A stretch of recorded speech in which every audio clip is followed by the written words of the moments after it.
Abu Hurairah radhiyallahu ta'ala anhu, sahabat Nabi yang mulia, mendengar Nabi SAW berkhutbah. Antara intisari khutbah Nabi SAW berbunyi, Inna Allah qad farada alaikumul hajja fahajju.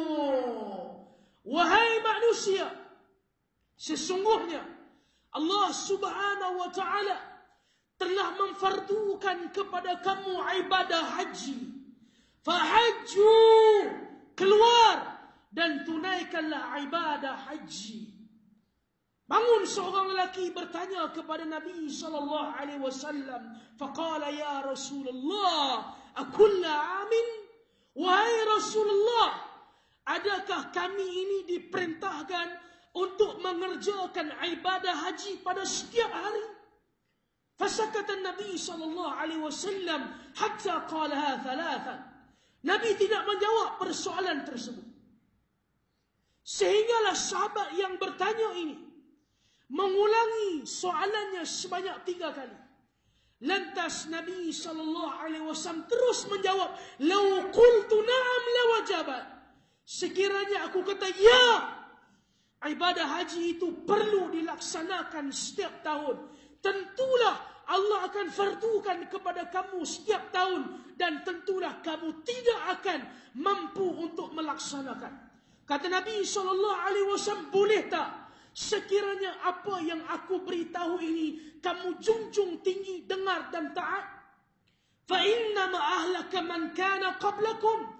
Sesungguhnya mereka-mereka yang terdahulu sebelum kamu dimusnahkan oleh Allah, dilenyapkan daripada muka bumi ini bikathrati su'alihim, karena banyak soalan-soalan yang diajukan, yang ditanya kepada nabi-nabi mereka.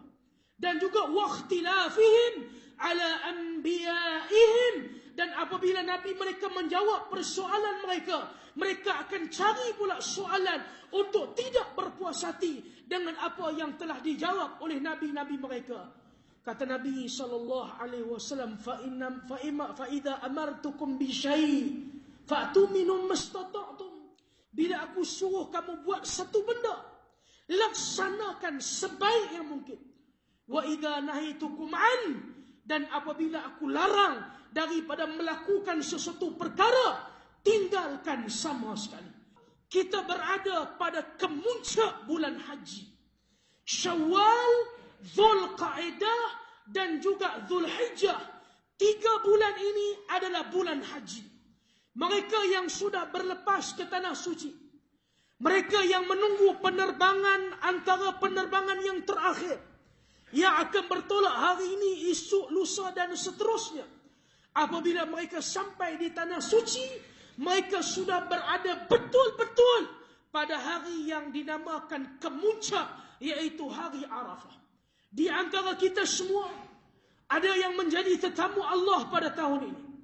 Di antara kita semua, ada saudara, ada jiran, ada tetangga, ada taulan kita yang dijemput untuk menjadi tetamu Allah, menunaikan rukun Islam yang kelima. Pesanlah kepada mereka agar manasik haji itu, tata cara ibadah haji itu, diambil daripada Nabi SAW.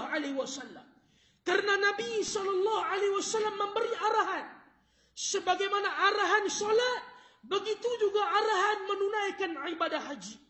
Apabila Nabi SAW menyebut mengenai solat, kata Nabi, Sallu kama ra'aitumuni usalli. Hendaklah kamu solat sebagaimana kamu melihat aku solat. Tata cara solat kita, sifat solat kita sudah pastinya mencontohi Nabi SAW. Begitu juga apabila Nabi SAW menyebut mengenai haji, kata Nabi SAW, khudhu anni manasikakum, maka ambillah tata cara ibadah haji itu daripada aku, kata Nabi SAW. Imam Muslim bercerita mengenai tata cara ibadah haji Nabi. Antara sahabat yang melihat ibadah haji daripada mula sampai akhir. Sahabat itu adalah namanya Jabir radhiyallahu taala anhu. Taulan, rakan, saudara kita yang menunaikan ibadah haji. Pesanlah kepada mereka.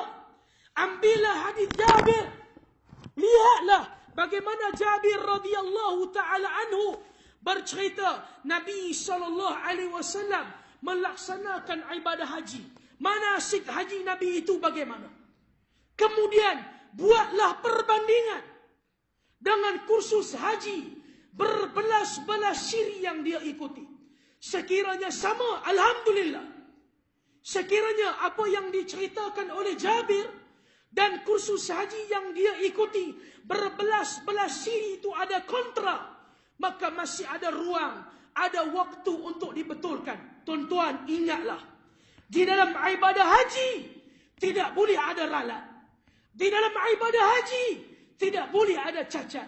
Walaupun kecacatan, keralatan itu diselesaikan dengan membayar dam, tetapi demi Allah, apabila ia pulang, pastinya ia akan terkenang akan kecacatan dan keralatan yang telah dilakukan. Dan Allah Subhanahu wa taala menyebut di dalam Al-Quran, ayyukum ahsanu amala, siapa yang buat amalan yang paling baik. Amalan yang paling baik adalah amalan yang datang daripada Al-Quran. Amalan yang paling baik adalah amalan yang dicontohkan oleh Nabi SAW. Jadi mereka yang menunaikan ibadah haji pada tahun ini, mudah-mudahan anda mendapat haji yang mabrur. Demi Allah, haji mabrur tidak ada balasan melainkan syurga.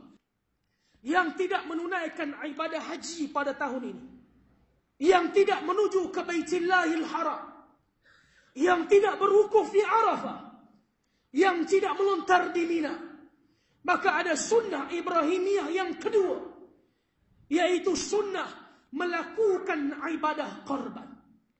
Para ulama mereka berbeza pendapat dalam masalah korban. Ada yang mengatakan ia adalah fardu kifayah. Ada yang mengatakan ia adalah sunat muakkad. Ada yang mengatakan ia wajib. Saya lebih nak beritahu kepada tuan-tuan apa yang disebut oleh Nabi SAW, sebagaimana yang diriwayatkan oleh Imam Ahmad, sebagaimana yang diriwayatkan oleh Ibnu Majah, dan dalil ini dipegang oleh Imam Abu Hanifah ataupun mazhab Hanafi, dengan dia mengatakan ibadah korban itu adalah wajib berdasarkan hadis yang saya nak bacakan kepada tuan-tuan pada hari ini. Nabi SAW bersabda, "Man kana lahu sa'ah falam yudhi fala yaqrabanna musallana." Kata Nabi SAW, sesiapa yang Allah bagi dia kelebihan rezeki, sesiapa yang Allah bagi kepada dia keluasan rezeki, sesiapa yang Allah beri kepada dia keruasan rezeki, dia tidak melakukan korban. Apa alasan? Apa sebab dia tidak melakukan korban?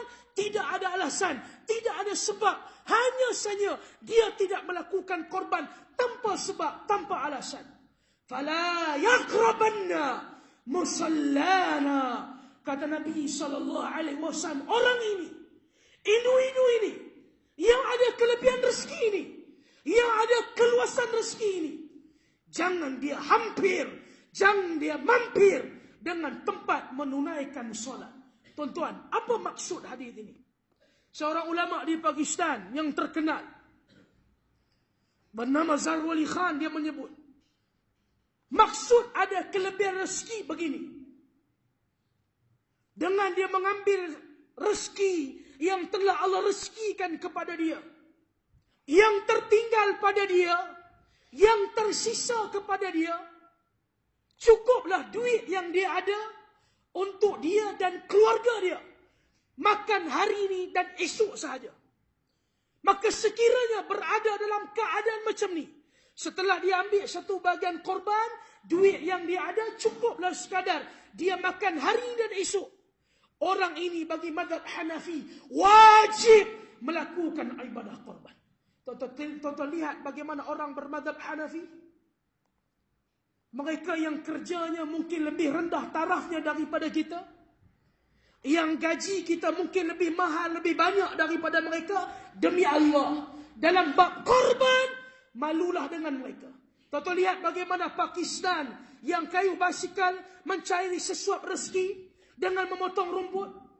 Orang Bangladesh yang kerja di Petropam, lihatlah mereka ketika mana ibadah korban. Walaupun mereka tidak menyertai mereka kita, sama ada mereka melaksanakan ibadah korban dengan komuniti mereka. Atau tuan-tuan pergilah ke masjid Pakistan, pergilah ke masjid India, lihatlah berapa ratus ekor kambing, berapa ratus ekor lembu yang ditumbangkan pada pagi hari raya. Sebenarnya tidak ada alasan kita tidak melakukan korban. Tuan-tuan, dengan ambil RM600 kita lakukan ibadah korban, jatuh miskinkah kita? Dengan mengambil RM600 melakukan ibadah korban, mufliskah kita? Dengan mengambil RM600 melakukan ibadah korban, merempatkah kita dan keluarga kita? Malulah kita kepada Allah. Allah demi Allah menganugerahkan kepada tuan-tuan, menganugerahkan kepada rezeki yang tidak terhingga, yang kita tidak mampu hitung, yang kita tidak mampu kira, yang kadang-kadang Allah memberi rezeki kepada kita min haitsu la yahtasib, daripada sumber yang kita sendiri tidak jangka, daripada sumber yang kita sendiri tidak duga. Tiba-tiba kita dalam ibadah korban, ibarat kata orang Melayu, genggamnya tidak tiris. Istahi min rabbik, malulah kepada Allah. Jadi mereka-mereka yang hendak melakukan ibadah korban, jangan lupa hari ini adalah hari yang terakhir bulan Zulqa'dah. Maka kita akan terikat pula dengan terma dan isyarat, sebagaimana yang diriwayatkan oleh Imam Muslim daripada Ummu Salamah. Nabi SAW bersabda, "Idza ra'aitum hilal dzil hijjah fa arada ahadukum ay yudhi falyamsik sya'rahu wa azfarih." Kata Nabi SAW, apabila kamu nampak saja 1 Dzulhijjah dan kamu sudah berniat untuk melakukan ibadah korban, maka kata Nabi SAW, hendaklah kamu menahan semua rambut yang berada di tubuh badan kamu, dan kamu menahan kuku kamu. Maksudnya, kita berada pada hari-hari terakhir Zulqa'dah. Kita masih lagi boleh memotong rambut. Masih boleh memendekkan, menipiskan misai. Masih boleh membuang mana-mana rambut yang berada di tubuh badan. Dan apabila masuk saja Zulhijjah, maka kita terikat dengan syarat ini. Sehinggalah binatang korban kita ditumbangkan ataupun disembelihkan. Mudah-mudahan mereka yang melakukan ibadah korban, amalan saleh mereka bermula daripada tenggelamnya matahari pada hari ini, masuk 1 Zulhijjah, kita banyak amalan saleh, berzikir, bertasbih, bertakbir, berpuasa dan sebagainya, sehinggalah kita kemuncaknya melakukan ibadah korban. Semoga semua amalan kita ditimbang sebagai amalan soleh, ditimbang bernilai dan bermakna di sisi Allah. Ingatlah hari ini, hari untuk tuan-tuan dan saya beramal. Dan hari ini kita tidak akan mendapat apa-apa balasan. Dan esok nanti pada hari kiamat, hari kita dibongkarkan daripada kubur, dihalau ke mahsyar. Hari itu, hari untuk kita mendapat balasan. Dan hari itu bukan lagi hari untuk kita beramal padanya.